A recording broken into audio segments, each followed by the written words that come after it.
Bismillahirrahmanirrahim. Assalamualaikum warahmatullahi wabarakatuh. Salam sejahtera untuk kita semua. Sampurasun. Perkenalkan, saya Yudo Ramafrijal Suryana, dosen pada program studi Pendidikan Ekonomi Fakultas Keguruan dan Ilmu Pendidikan Universitas Pasundan. Puji syukur kehadirat Allah Subhanahu wa Ta'ala atas segala rahmat dan karunia-Nya, sehingga pada kesempatan ini saya dapat menyampaikan video pembelajaran sebagai salah satu persyaratan sertifikasi dosen untuk pernyataan diri dosen dalam unjuk kerja Tridharma Perguruan Tinggi atau PDD UK TPT. Saya akan menjelaskan mata kuliah Ekonomi Pendidikan yang diikuti oleh mahasiswa semester genap atau semester 4 dengan kode mata kuliah KP 22042 yang berbobot 2 SKS. Mata kuliah ini akan membahas hubungan ilmu pendidikan dan ekonomi, pendidikan dan ekonomi pendidikan, pendidikan dan pertumbuhan ekonomi, teori human capital, manfaat hasil pendidikan atau benefit pendidikan, pembiayaan pendidikan, pemasaran pendidikan, pendekatan dan jenis pembiayaan pendidikan, pengelolaan biaya pendidikan, rencana kegiatan sekolah dan rencana kegiatan anggaran sekolah, serta anggaran pendidikan dan efisiensi pendidikan. Adapun untuk capaian pembelajaran lulusan dalam mata kuliah ini atau CPL, yaitu yang pertama menunjukkan sikap bertanggung jawab atas pekerjaan di bidang keahliannya secara mandiri.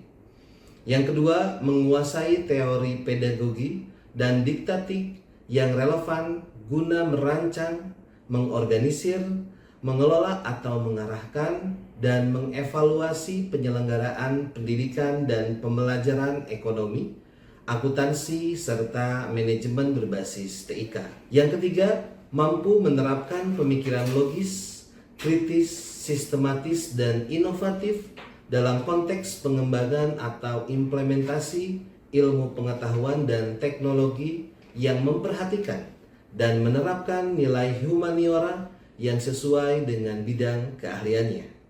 Serta yang keempat, mampu menerapkan teori-teori pedagogi dan didaktik yang relevan dalam merancang, mengorganisir, mengelola atau mengarahkan dan mengevaluasi penyelenggaraan pendidikan dan pembelajaran ekonomi berbasis teknologi informasi. Adapun untuk capaian pembelajaran mata kuliah atau CPMK pada mata kuliah ini adalah yang pertama, mahasiswa mampu menjelaskan ruang lingkup dari ekonomi pendidikan, mahasiswa mampu menganalisis pendidikan dan pertumbuhan ekonomi, serta yang ketiga, mahasiswa mampu menganalisis pembiayaan pendidikan. Mata kuliah ini dilaksanakan selama 16 kali pertemuan dengan rincian 14 kali pertemuan untuk perkuliahan baik secara luring maupun secara daring, serta UTS dan UAS yang dilaksanakan melalui Computer Based Test atau CBT.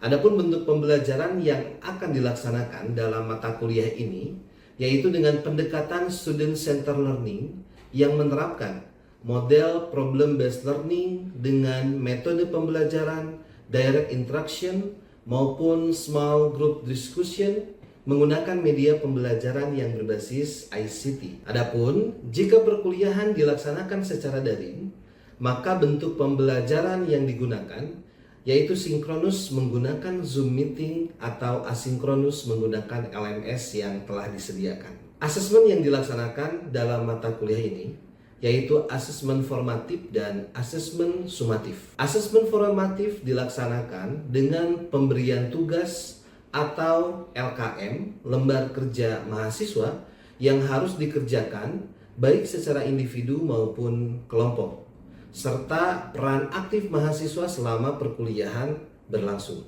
Adapun asesmen sumatif yang dilaksanakan yaitu melalui UTS dan UAS. Untuk bobot penilaian yang diterapkan yaitu 15% dari kehadiran, 25% dari nilai tugas dan keaktifan, 25% untuk nilai UTS, serta 35% untuk UAS. Demikian pemaparan mata kuliah Ekonomi Pendidikan yang terdapat juga dalam RPS. Selanjutnya adalah bagian proses pembelajaran pada salah satu sub CPMK atau pada satu pertemuan dalam mata kuliah ini yang akan dilaksanakan secara luring. Selamat menyaksikan.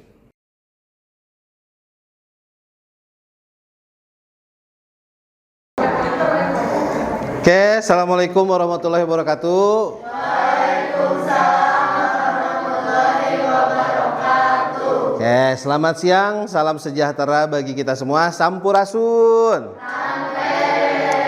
Gimana kabarnya hari ini? Sehat?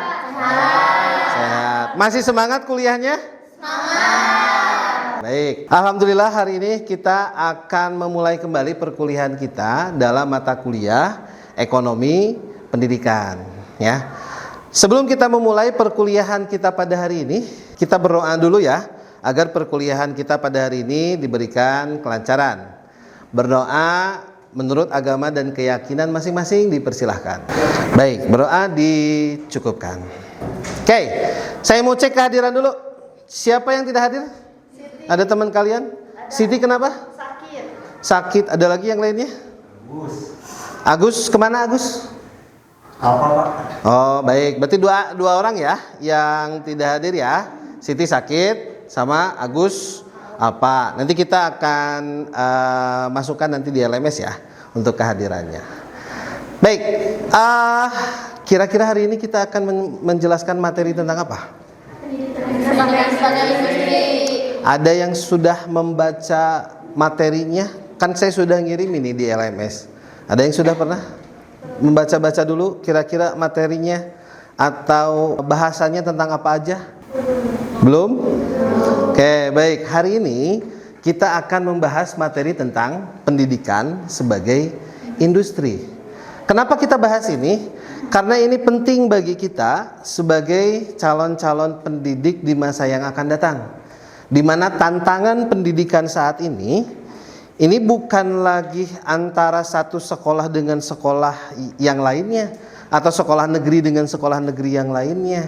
Tetapi tantangannya adalah bagaimana kita itu berkompetisi dengan sekolah swasta maupun sekolah-sekolah yang levelnya internasional.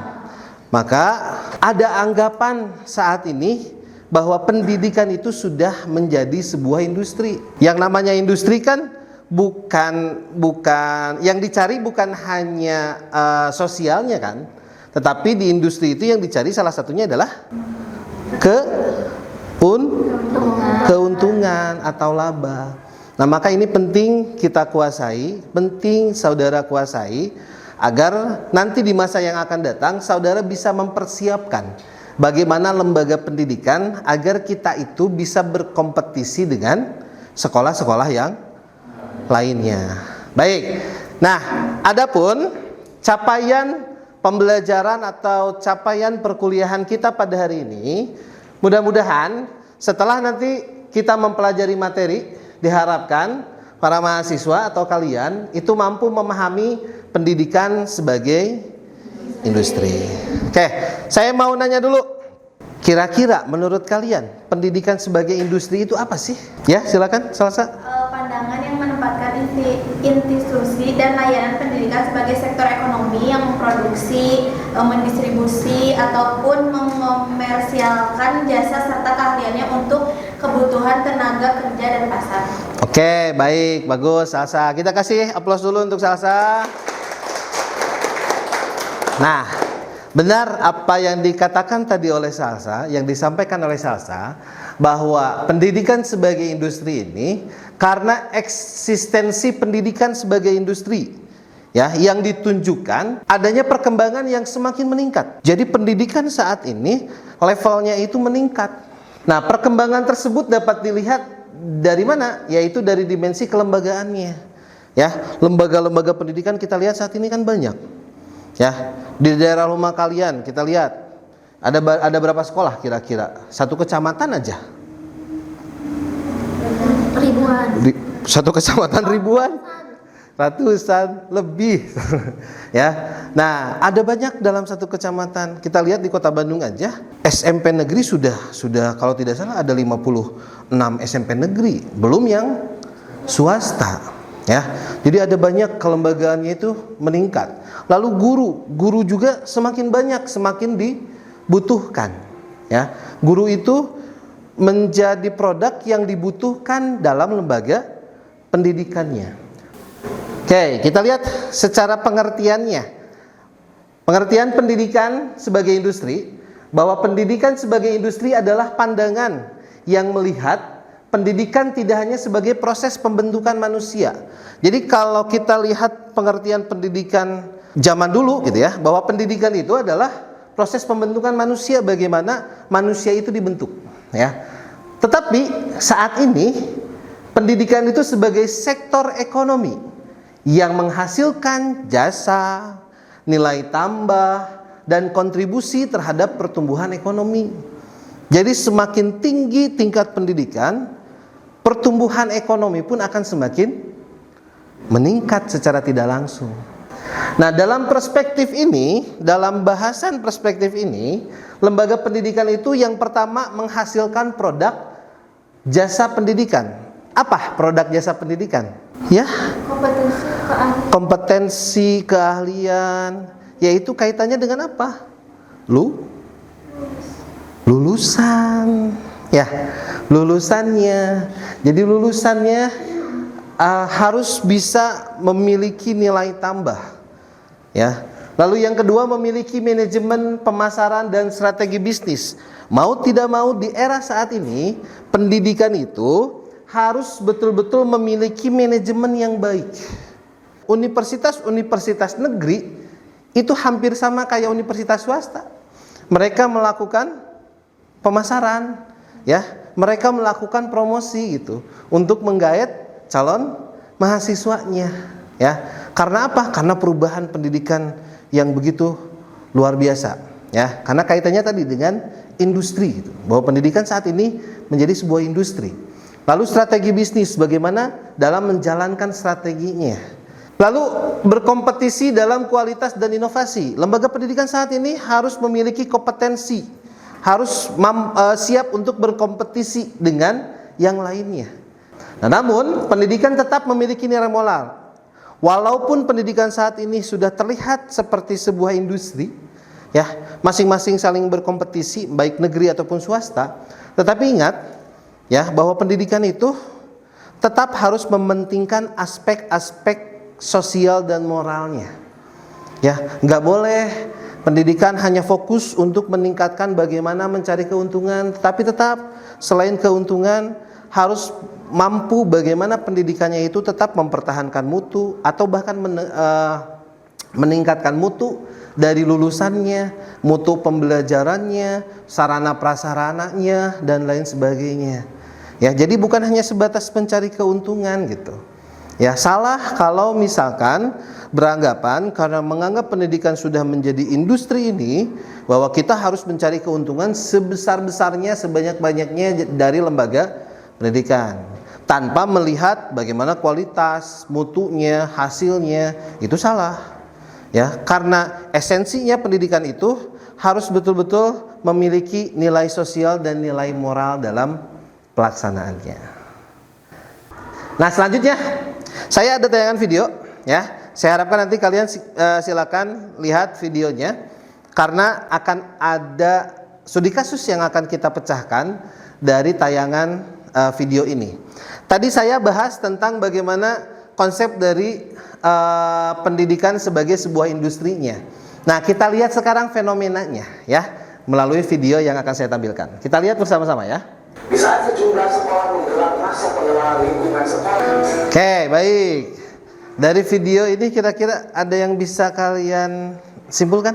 Apa? Silakan, Bilkis. Itu dijawab. Kalau misalkan lihat dari kasus tadi, kan kalau tadi itu harus ada branding sekolah. Nah, tadi kan kasusnya banyak orang tua yang menyekolahkan, lebih memilih menyekolahkan anak di swasta karena kalau dari lihat-lihat dari sekolah swasta itu brandingnya jelas.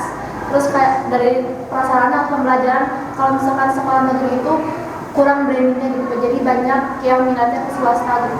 Oke, baik. Berarti kasus yang tadi disampaikan oleh video di atas adalah dari beberapa tahun ke belakang nih, ya, utamanya sekolah dasar. Nggak hanya tadi disampaikan di mana, di Blora gitu ya. Nah, bahkan di Bandung saja ada sekolah negeri yang kekurangan murid. Ada sekolah negeri yang kekurangan siswa. Padahal kita tahu sekolah negeri itu sudah dibiayai oleh pemerintah sepenuhnya, dalam artian gratis, ya. Nah, fenomena ini kan menjadi masalah. Apa sih sebetulnya yang salah dari sekolah negeri gitu? Sehingga kenapa banyak orang tua yang lebih percaya menyekolahkan anaknya ke swasta dibanding dengan negeri? Apa sih problematikanya? Apa sih masalahnya? Oke, sebelum nanti kita berkelompok. Oke, menurut kalian kira-kira berdasarkan video tadi yang saya tampilkan, fenomena sekolah yang sepi peminat menunjukkan bahwa pendidikan telah menjadi sebuah industri. Apakah tadi sekolah sepi peminat itu menunjukkan bahwa pendidikan saat ini sudah menjadi industri atau tidak? Ya, kenapa ya? Ya, Sarah? Karena adanya tingkat Klasterisasi. ya, Oke. karena adanya juga persaingan antara SD swasta atau SD negeri gitu. Oke, adanya persaingan, adanya klasterisasi, maka bisa dikategorikan saat ini, ya, secara tidak langsung kita melihat bahwa pendidikan itu sudah menjadi sebuah industri. Oke, dari kasus ini saya punya lembar kerja mahasiswa. Oleh karena itu saya minta kalian silakan dibuat menjadi 4 kelompok, ya, dibuat menjadi 4 kelompok. Satu kelompok berarti 4 orang, ya. Nah, untuk pengelompokannya seperti yang sudah saya bagikan. Jadi nanti langsung saja berbalik ke belakang. Nanti saya akan bagikan LKM-nya. Lalu saya akan berikan kesempatan kalian untuk berdiskusi pertanyaan-pertanyaan yang sudah saya siapkan di LKM-nya. Untuk itu mangga silakan dikondisikan dulu untuk tempat duduknya. Baik, sudah ya? Sudah berkelompok? Oke, saya bagikan lembar kerjanya ya. Silakan baca dulu dengan seksama setiap pertanyaan-pertanyaannya. Lalu silakan diskusikan dan langsung jawab di LKM-nya ya. Ya, sok silakan diskusikan lagi ya. Nah, semangat.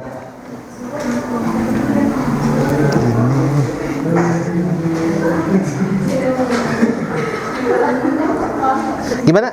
Ada yang sulit? Bapak mau tanya, maksud dalam perspektif industri itu dikategorikannya dijelasin dari semua ini tuh apa? Ya, jadi misalkan gini, dalam perspektif industri kan produsen, konsumen, produk, pesaing. Nah, ini tuh gimana kaitannya dengan lembaga pendidikan atau kaitannya dengan pendidikan? Misalkan contoh, produsennya siapa? Kalau berbicara lembaga pendidikan yang jadi produsen siapa? Ayo, sekolah, betul. Jadi lembaga sekolahnya itu kayak gimana sih supaya bisa meningkatkan si daya saingnya gitu, ya, peran dari lembaga sekolahnya. Terus konsumen sama, ya, produk sama, pesaing juga. Nih gimana nih? Siapa pesaingnya? Ya, di lembaga sekolahnya itu siapa yang bersaingnya itu siapa sebetulnya? Ya, nah, silakan kalian diskusikan lagi ya. Oke, baik. Cukup ya pengerjaannya ya. Sekarang saya minta satu kelompok saja perwakilan yang akan mempresentasikan hasil dari pengerjaan LKM dengan kelompoknya. Ya, tadi saya sudah cek kayaknya kelompok ini nih yang siap untuk mempresentasikan. Kita kasih aplaus untuk kelompok ini. Maka silakan di depan. Di depan. Yang lainnya perhatikan ya. Hasil diskusi kami tadi mengenai pendidikan sebagai industri. Di yang pertama ini adalah dalam perspektif industri, siapa yang dapat dikategorikan sebagai produsen, konsumen, produk dan pesaing. Dan yang pertama itu untuk produsen. Produsen itu kan lembaga penyelenggara pendidikan seperti sekolah, perguruan tinggi seperti kita sekarang, lembaga kursus, dan pusat pelatihan. Lalu ada produsen juga mencakup tenaga pendidik, guru atau dosen. Lalu ada pengelola pendidikan serta pemerintah yang merancang kebijakan pendidikan. Yang keenam, mendorong persaingan yang sehat. Lalu yang terakhir, melindungi kelompok rentan. Sekian dari kelompok kami, mohon maaf jika ada kesalahan. Assalamualaikum warahmatullahi wabarakatuh. Oke, baik, kita kasih aplaus untuk kelompok. Mangga silakan boleh kembali lagi kelompoknya. Nah, baik. Jawaban dari kelompok yang barusan tadi sudah sepertinya merepresentasikan jawaban-jawaban dari kelompok lain, karena tadi saya sudah cek juga ya. Jadi hasil dari diskusi kelompok kita ya, atau diskusi kelompok yang sudah kita laksanakan, kira-kira apa yang bisa kalian dapatkan? Ada? Gini, kan tadi disampaikan oleh saya ya. Di awal saya menyampaikan bagaimana konsep pendidikan sebagai sebuah industri. Tetapi yang terjadi fenomenanya saat ini di Indonesia melalui video yang tadi saya tayangkan, bahwa belum siap sebetulnya kalau berbicara seluruh pendidikan atau lembaga pendidikan yang ada di kita itu menjadi sebuah industri. Karena kalau berbicara industri kan semuanya harus sudah serba siap ya. Kayak bagaimana kita harus bisa meningkatkan kualitas pembelajarannya. Ya, salah satunya adalah dengan tadi, misalkan guru-guru yang ada di sekolah tersebut disuruh untuk mengikuti pelatihan-pelatihan yang memiliki dampak terhadap perkembangan si kualitas gurunya. Dampak pendidikan sebagai industri itu kalau kita dilihat dari sisi positif dan negatifnya, sisi positifnya itu bahwa akan meningkatkan profesionalisme pengelolaan lembaga. Lalu yang kedua, mendorong inovasi dan kreativitas, membuka lapangan pekerjaan, meningkatkan kontribusi terhadap PDB. Kenapa kaitannya dengan PDB? Ketika pendidikan semakin tinggi, maka tingkat pekerjaan seseorang juga kan semakin tinggi. Ketika tingkat pekerjaan seseorang semakin tinggi, maka penghasilannya pun akan tinggi. Penghasilan tinggi, maka akan sering belanja dong, yang pastinya. Kalau sudah belanja, kan di setiap kita makan di restoran ada pajaknya, beli baju, beli barang-barang ada pajaknya, maka akan meningkatkan PDB negara kita. Tanpa kita sadari, dinamikanya seperti itu, ya. Lalu meningkatkan kualitas layanan pendidikan. Tapi di samping sisi positif ada negatifnya. Nah, ini yang dikhawatirkan, ya. Yang pertama, komersialisasi berlebihan. Jadi pendidikan teh nanti mah siapa yang punya uang, dia yang akan mendapatkan pendidikan yang memadai. Sementara yang tidak punya uang tidak akan mendapatkan akses pendidikan yang memadai. Nah, itu yang ditakutkannya itu. Ya, ketika pendidikan sudah menjadi komersial, maka yang punya uang adalah yang bisa memiliki segalanya. Yang tidak punya uang ya harus menerima apa adanya gitu. Ya. Lalu ketimpangan akses, ya, ketimpangan akses, ya, sekolah-sekolah mahal itu kan nggak bisa kalau misalkan oleh masyarakat yang berpendapatan menengah ke bawah, gitu. Apalagi saat ini fenomenanya kita lihat sekolah swasta, sekolah dasar aja, ya, untuk masuk biayanya nyampe 40 juta, untuk masuk aja loh itu, gitu, ya, dibandingkan dengan DPP kalian kayaknya mahalan SD itu kayaknya ya. Nah, itu kan menjadi permasalahan ya. Mengawasi pengelolaan biaya pendidikan. Nah, apalagi kalau berbicara sekolah negeri kan gratis. Nah, maka pemerintah wajib untuk mengawasi bagaimana penggunaannya. Ya, di mana pengawasannya itu agar memberikan dampak si sekolah-sekolah itu diberikan biaya dari pemerintah yang tujuannya untuk meningkatkan kualitas pembelajaran, ya. Lalu memberikan pendanaan yang memadai dan mendorong persaingan yang sehat dan melindungi kelompok rentan. Kelompok rentan itu kayak difabilitas. Kan sekarang sudah banyak tuh aturan-aturan yang misalkan ada berapa persen sekolah itu untuk penyandang disabilitas, ya. Jadi bisa mendapatkan pengakuan yang sama dengan yang lainnya. Nah, itu beberapa peran yang harus dipraktikkan oleh pemerintah, yang harus dilakukan oleh pemerintah agar pendidikan sebagai industri ini boleh menghasilkan kompetisi, tapi kompetisinya yang sehat pastinya. Menghasilkan kompetisi-kompetisi yang sehat antar sekolah, agar si sekolah-sekolah itu harus meningkatkan mutunya, mutu pembelajarannya, mutu pendidikannya, mutu kurikulumnya itu semakin ditingkatkan, semakin bersaing. Tetapi jangan sampai pendidikan dengan pendidikan sebagai industri ini menjadi komersialisasi pendidikan. Oke.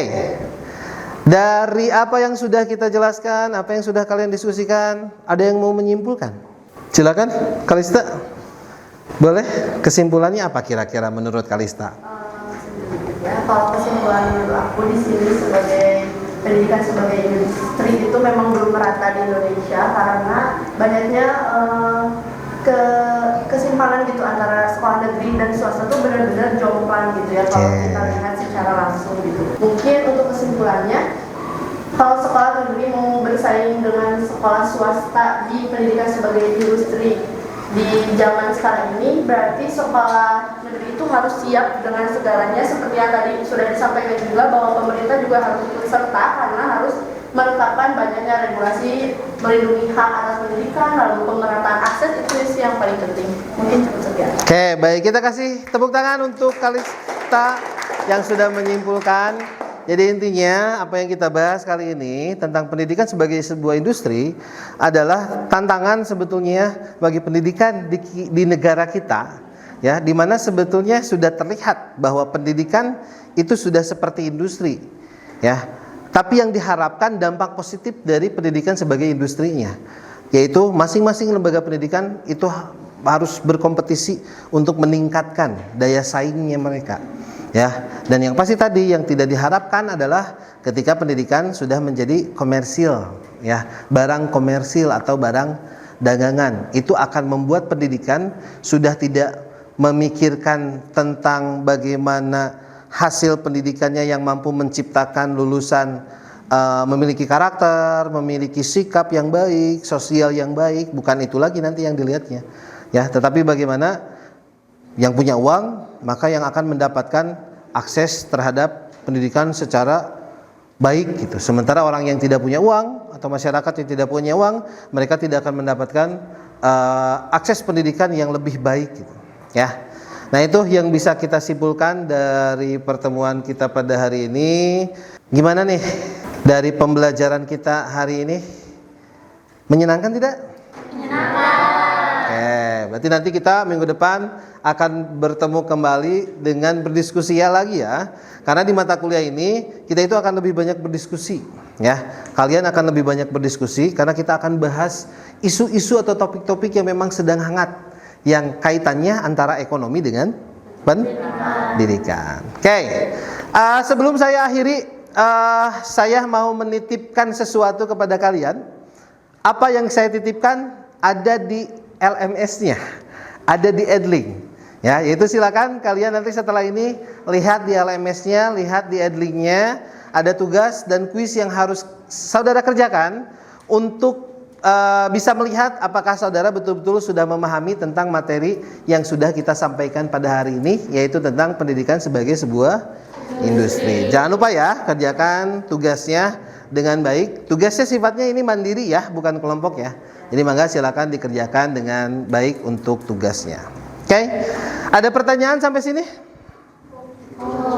Oke, karena waktu juga yang sudah selesai sepertinya, maka kita akhiri saja perkuliahan kita pada hari ini. Namun sebelum kita akhiri, kita berdoa terlebih dahulu. Mudah-mudahan apa yang sudah kita pelajari hari ini betul-betul bisa bermanfaat, betul-betul bisa berdampak untuk kalian di masa yang akan datang. Berdoa dipersilahkan.